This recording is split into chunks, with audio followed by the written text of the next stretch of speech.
Nabash ka na naman, Alex. Tingnan mo, ang sasakit na naman ng mga sinabi nila sa'yo. Ano ba naman kasi to, Alex? Bianca, survey yan ni Alex. Alam ko, pero bakit kailangan pa i-post sa social media? Survey nga yun eh. Para makakuha ng suggestions yung friend natin sa nalalapit yung promotion. Ayusin nila yung serbisyo nila para hindi sila na-Facebook. Alam mo, baka mademanda ka pa rin ng cyberbullying. Ako? Madedemanda? Well, we all have our own freedom to express our own opinions. Opinion mo. Sa'yo hindi masarap pero baka naman sa iba, di ba? Masarap para sa kanila. Walang masamang mag-post kung anong nararamdaman natin. In fact, you made the post asking opinions from others. Diba? Diba? Sino ba may sabi ng di ka qualified ha? Sino? Turo mo sa akin. Gigigil ako. Nag-prepare ka naman ba ng presentation mo kaya puyat na puyat ka? Haron, ayusin mo nga yung buhay mo. Alam kong may kulang sa pamilya natin. Ako, inaayos ko yung buhay ko sa paraang kaya ko.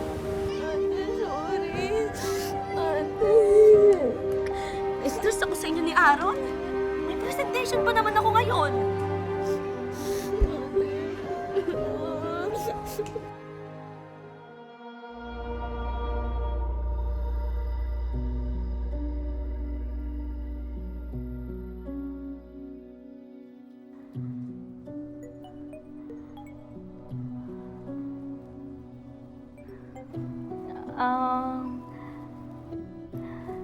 Good morning, everyone.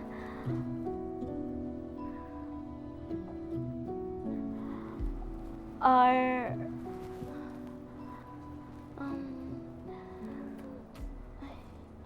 nasaan na ba yun?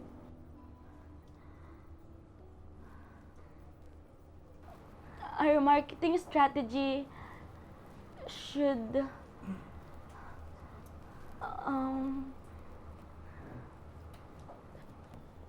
our marketing strategy should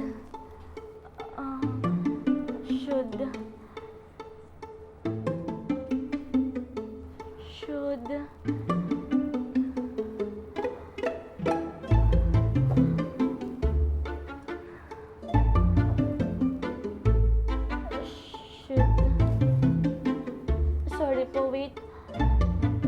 Our marketing strategy should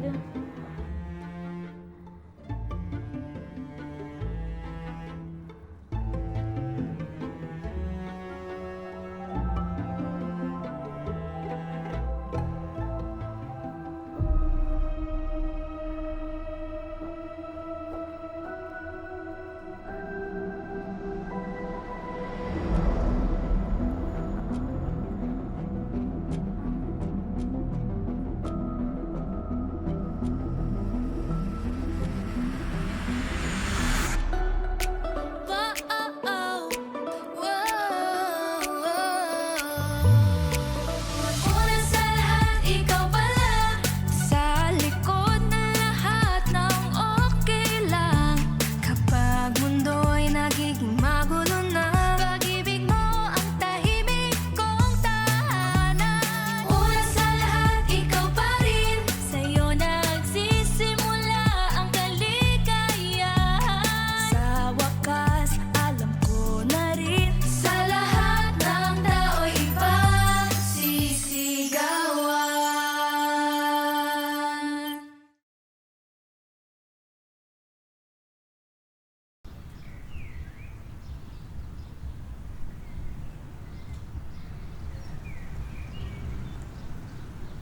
Ano nga ba yung ano natin?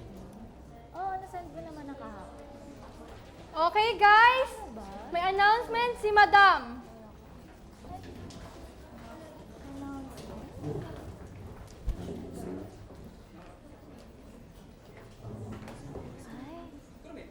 Baka yan na yun. Madam, okay. Listen up, everyone. I know you've been waiting for this important announcement and have been looking forward to hearing it. Kaya naman hindi ko na patatagalin pa. I would like to inform you, everyone, that we have chosen the new marketing head of this company.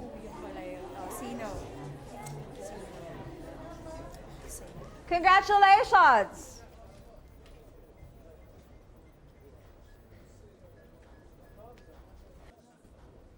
Blythe Mercado! Congratulations, Blythe. Congratulations.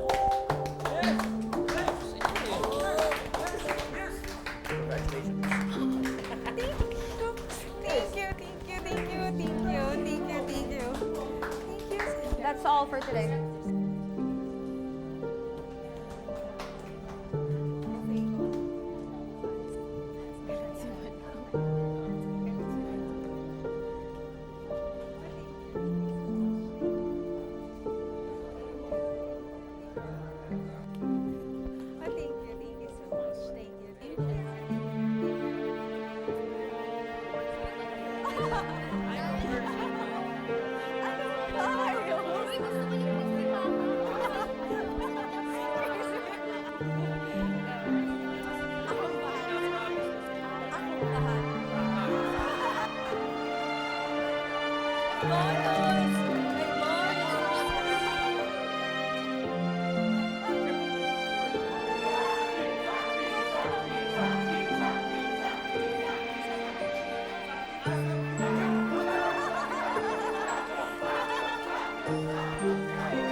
Nung bata pa ako, ang mga choices ko sa buhay ay nanggagaling sa kung anong experience ko sa bawat araw.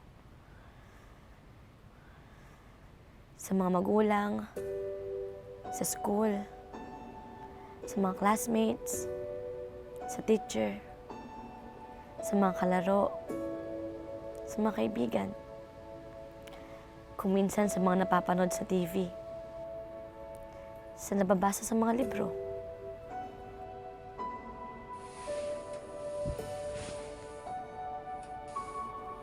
Wala naman tayong sariling desisyon ng mga musmus pa tayo. Kung ano lang yung nararamdaman at kung ano lang ang gusto nating gawin. Doon nagmumula ang mga choices natin. Malinaw sa atin yung gusto natin paglaki natin. Nang malaki na tayo, nag-iba na yung lahat. Sa atin ang choices natin. Pero saan kaya nakabatay? Saan na tayo humuhugot? Kanino na tayo sumasandal?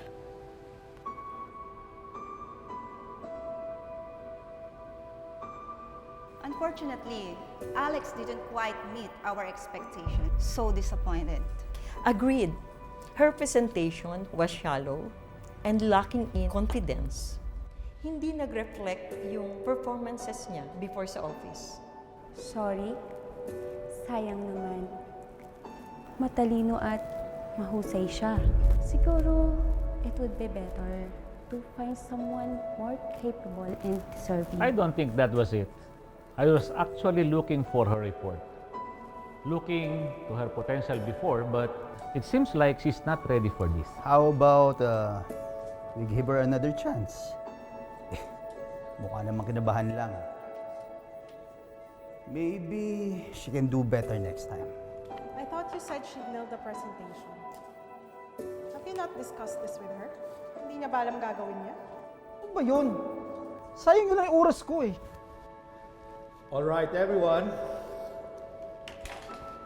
Having heard all of your insights and sentiments, taking into consideration the welfare of our employees and the company, I believe the board has finally come to a decision. Madalas, nalululod tayo sa ingay ng paligid. Sa maraming naririnig, sa maraming sinasabi. Sa maraming sinasabi ng iba tungkol sa ating sarili. Ang problema, hindi na natin naririnig ang sarili nating boses.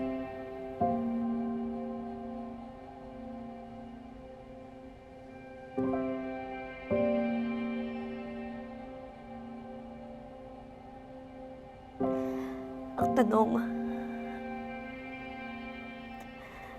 kung may boses man ako,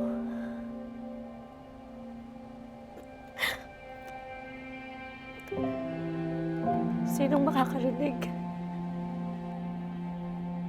Ang ibang tao, hindi ka pa nagsasalita, may sinasabi na, may opinion na, hindi ka pa kumikilos, nahuhusgahan ka na.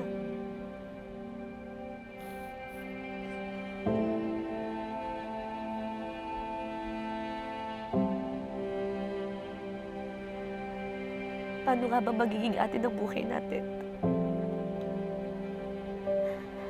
Paano nga ba masasabing ang desisyon ko ay hindi impluwensyado ng maling desisyon ng iba? Kung tutuusin, simple lang naman ang pangyayaring ito sa buhay ko. Pero ang laking epekto ngayon sa buong pagkatao ko.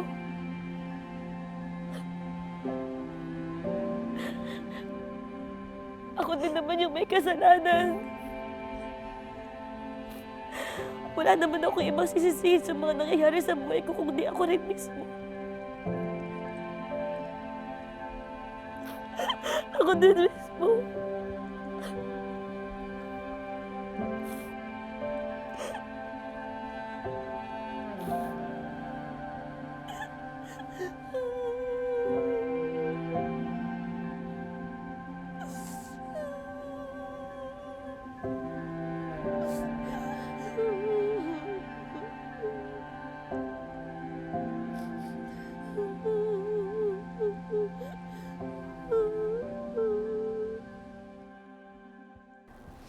Alex, ang ipinagtataka ko, you are better than Blight. Why did the position go to her? You've been with this company for a long time, and yet I haven't seen any sign that you're interested in helping it grow. And now, Alex, paprangkahin na kita. Resigning rather than having me recommend your dismissal from this company would be better. Think about it. Now, leave. Go.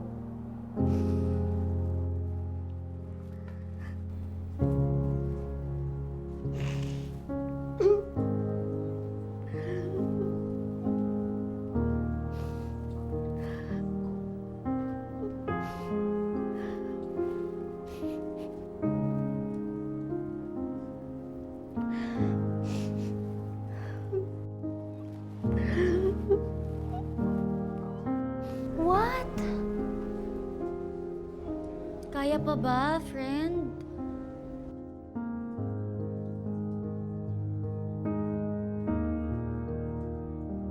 Kasi nga, naniniwala ka sa sinasabi ng iba, sa opinyon ng iba. Sana hindi. Sanay na po ako ng ganito, Mami Conching. Palagi na lang po akong umaasa tapos sa huli, wala rin.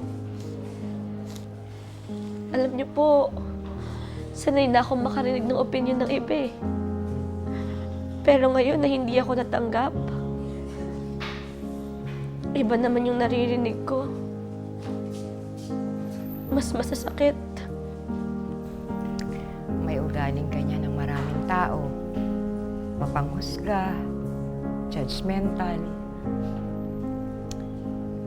nakalugmok na, sinasaktan pa, bigo na, hinahatak pang pababa. Sa opisina po mismo. Sa social media.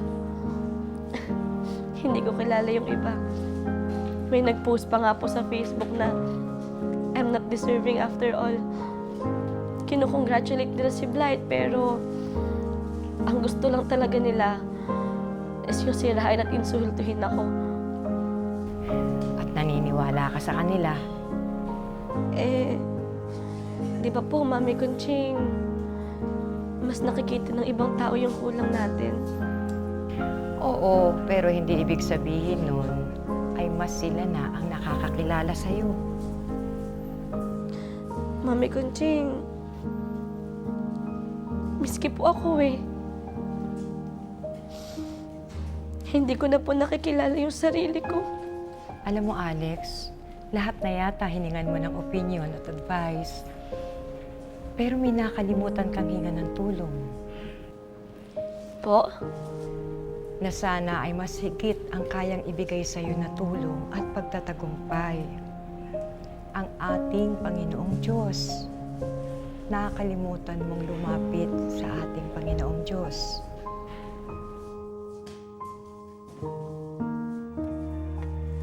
Una sa lahat, ikaw pala. When I'm lost, you call my name. Sa bawat sablay, sa bawat duda, your love remains the same.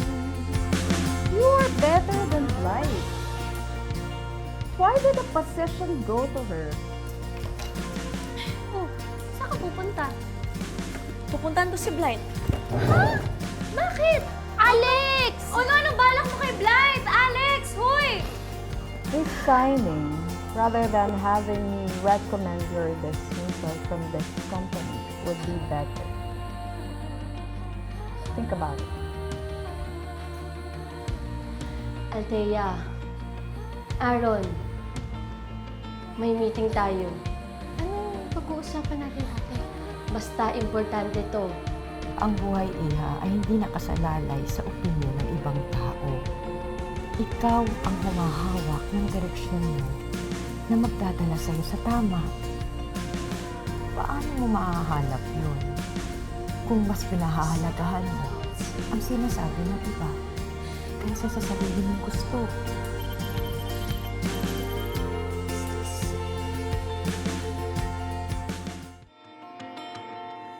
Tahimik ang gabi, ilaw lang ng phone, mga tanong na di makatulog. Sa dami ng mata na tumitingin, nalilimot kung sino talaga ako.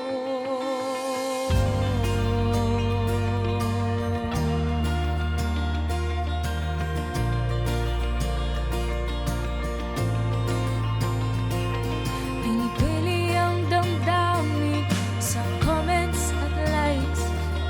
Nahanap ang tama sa mundo ng swipe.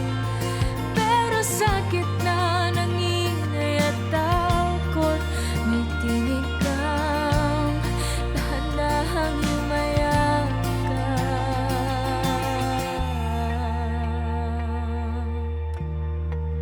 Una sa lahat, ikaw pala. When I'm lost, you call my name.